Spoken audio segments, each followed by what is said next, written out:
Also, she wouldn't be happy with how I dressed them and stuff like that. As referred to earlier with the whole fashion thing. So, what's the root of all this misery? As I say, I do feel very angry at God because I'm constantly under anxiety. I'm constantly stressed because I'm constantly worried about when she's going to kick off and tell me something else is missing, because that's so triggering, or tell me that I'm not doing enough at this when I really am trying. I really am trying. This isn't clean enough. You need to tidy that. Can you ring these people? He hasn't napped long enough. Blah blah blah. I can't do this. Um, I know it's hard work for her too. I do get it. That's why I try to be supportive, but it just feels like nothing I do is ever good enough. Um, so why am I so angry about it? Well, I'm angry with God because he I've got to be honest about something else. I'm going to start to go further back now. So I talked about the house move and how stressful that was. But before I got married, a few years prior to that, I fell in love with an old childhood friend of mine, and I was already in a relationship with the woman who is now my wife. Now, I'm not a cheater. Nothing actually happened. I did not pursue it. I just fell for her. We just clicked. It just sort of clicked. I suspect that she felt the same way about me at some point. She pretty much came out and told me, but she was completely drunk at the time. So I don't know if that counts. And she no didn't act, and I did, and she didn't actually remember saying that to me later on. I didn't ask it, but there was literally no reference to it in any later conversations. Um, uh, Later on, so I don't. I'm assuming she never remembered. Um, Saying that. Um, I never wanted to confront her about it because at the end of the day, I was feeling incredibly dilemmaed. I was in love with somebody else, but I was already in a relationship. Now, some of you are probably thinking, well, if you were really that in love with her, why didn't you just leave your girlfriend and go and be with her? Well, I've asked myself that question so many times because, as I said, I didn't want to be a cheater and I didn't want to be seen that way. And I didn't want to be viewed as the bad guy. I dropped hint after hint. Well, maybe I didn't make it obvious enough. I don't know. But I tried. I really was hoping that either she would just come out and blurt it to me sober or something like that. Or I don't know. I'd be put in a position where I'd have to make the choice. I was hoping it would just happen naturally, that I wouldn't have to take the step. And the reason I felt that way is because I felt so morally dilemmaed over it. Or I was hoping that my girlfriend at the time would just notice and let me go. But she didn't. She clung on I have a feeling she did notice, but she clung on tighter to me. Was absolutely not determined to let me go. Any hint towards the possibility of me even being gay, I'm not. But even if I had been, it was a whole case of you better not be gay. When our relationship had started, years ago, the L word, love, cropped into her vocabulary about me very, very quickly. Um, but the thing is, because I've made friends with a lot of her friends and her family, and I get on very well with her family and everything, and I do actually legitimately care about her. Again, that's another thing. I do legitimately care about my wife. And I did legitimately love her. I don't know if I still do. I think I do. But because obviously, yeah, the friend that I was referring to, who I did fall in love with, she's actually moved away from the area and is now married with another and got a child of her own. So she's not in my life anymore. There was no falling out or anything. She just decided to move on. I don't know. She might have moved. She might have moved away because to get away from me. I don't know. As I say, nothing ever happened. I never told her how I felt. She never told me how she felt, not counting the drunken incident. I dropped hints, but I never came out and said it. It was kind of I want to say an unspoken thing, but nothing ever came from it. And I'm angry at God because this whole thing he teaches about adultery and all that sort of stuff, I even prayed to, I wasn't even that much of a Christian back then. As I said, I'm probably still not, but I prayed to him so hard that he would guide me down the right path. And if I went down the path, I would either go down the path I wanted, or, or if I had to go down the path that was not what I wanted, that I would at least get peace. I got neither. So I don't know if he said what he said to me directly, but I really got the impression he wanted me to stay. He wanted me to stay with my actual girlfriend, and I got the impression that that's what he was telling me to do, and so I did what I believed he was telling me. But I said, if I'm going to do that, then I need to receive peace. So I obeyed him, and I didn't get peace. I obeyed him, and I'm miserable. That's why. Because I can't help but thinking, had I disobeyed him, and had I not believed in him, and had I not even tried to follow him, I wouldn't be in this mess. I wouldn't be this miserable. I bet somebody probably listening to this is probably thinking that I'm dramatic. Well, I am, but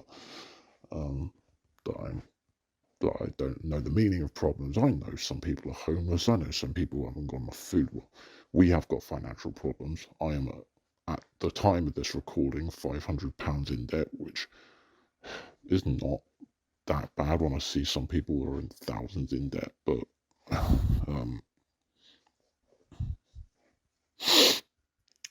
but I don't want to be in debt at all. At the moment, as I said, I'm stuck at home, constantly stressed, constantly anxious, constantly miserable, constantly looking over my shoulder as to when I'm going to make the next mistake, and regretting all my past choices, no second chance being given to me to put anything right. And I go on Facebook and I see my friends enjoying all the activities that I used to get to be able to do, and I can't do no more, and I see no end to it, and I don't see how that's ever going to change. I even started to get some false hope, especially when COVID ended and I got some theatre stuff back. I even found the perfect holiday that I ideally want to go on, and I want to go on it by myself. It would be so good for my mental health to get a break from all this. And then our mortgage and energy bill and everything went up, and I'm in debt. So now I can't. And I probably couldn't anyway because of responsibility. And I'm absolutely devastated because I know it's a stupid thing, but I can't get over it. I just feel like I've lost everything. I mean, I haven't lost everything. It's absolutely ridiculous. I know I'm being stupid. Now that I'm actually saying this into a recorder, I know that I'm probably being incredibly ridiculous. I'm not homeless. I can still get food on my table. I've got a nice warm house, even though I can't really afford the house I'm living in at the moment. But I don't want to move again because that nearly destroyed me as well. I'm just so jealous of seeing all my friends on social media 50 billion times happier than I am. And looking back at my life and realising how much happier I was a decade ago, how miserable I am today in compared to what I was a decade ago. And I just want to be back in the last decade. I'd do anything to go back in time and live my past decade again. Because I don't want to go through another minute these 2020s. I mean, the problem started before then, but I would, if I had to go back to any year, go back to 2007. That's probably a bit too far back, but still, times were different back then. But yeah, that was a good year. I don't know if I've covered absolutely everything. there's probably that I might have to do some addendums if I've forgotten something, but that's the basis of my rant. And oh, actually, no, there was a bit more. One of my struggle, another thing that's really winding me up is just the general discovery of what God is like. I know they say you should get to know him more. I've tried to. I haven't, as I say, I've not really read enough of the Bible, but I've been in shock and horror at what I've found out. They say in church everything, all these of this loving Father. He's so kind. He's so generous. But while as I do believe that's true to a certain extent, there's this control thing. As I say, one thing a previous pastor said to me, who's not my pastor anymore, said, well, he didn't say it to me, he said it in a sermon, let God control your life. He can do it so much better than you can. A few years ago, I did declare that I wanted God to control my life. And look where I am now. If you've been listening to anything I've been saying the last... apologies if this little section is a bit jumpy. I got interrupted while I was recording that last bit. But yeah, I was just getting into why I'm angry and why I've been upset. But it's not just that. I'm just really disillusioned and upset about where I am religiously as well. Because the idea of a loving God who looks after us and provides all our needs if we pray and stuff like that all sounds really great. And I've looked into it, and from what I'm discovering, I'm really believing it's true. I could be wrong, but I have been presented with quite a bit of information, but it's just I almost wish I didn't know, because it's like there is an expectation to change your lifestyle in such a drastic way. And me just wanting to be me, I don't really want to. I know it sounds selfish, and I'm sorry, but you know, I feel that some of the expectations of the Christian lifestyle I just don't like them. Some of them I do. There's a lot of great morality that comes out of it. I know that some people say, well, there's no morality without God, blah, blah, blah. Yeah, I'm not going to get into all that. But what I am going to say is that it's so, I know some people say it's not, but some people, it is so clear in the Bible, for example, that, that it says stuff like homosexuality being a sin and stuff like that. And it says that sex without marriage is a sin. And it's really clear. I know some people deny it, but it's really clear in the Bible. But that's just not the way we live. And it's that's why they say people shouldn't live together until they're married. Well, it's like, I'm sorry, give us a space to disagree. I'm not saying, I know God is God and he's in charge, but I'm so uncomfortable with the idea of anyone or anything, no matter who they are, no matter what they're doing, being that powerful with no discussion to disagree. There's no discussion. It's his rules, his way, him, him, him. And I know this sounds something, I'm going a bit immature about it, but you've got to look at it from this perspective, right? What if you're just completely incompatible, but you don't realize that till you live together?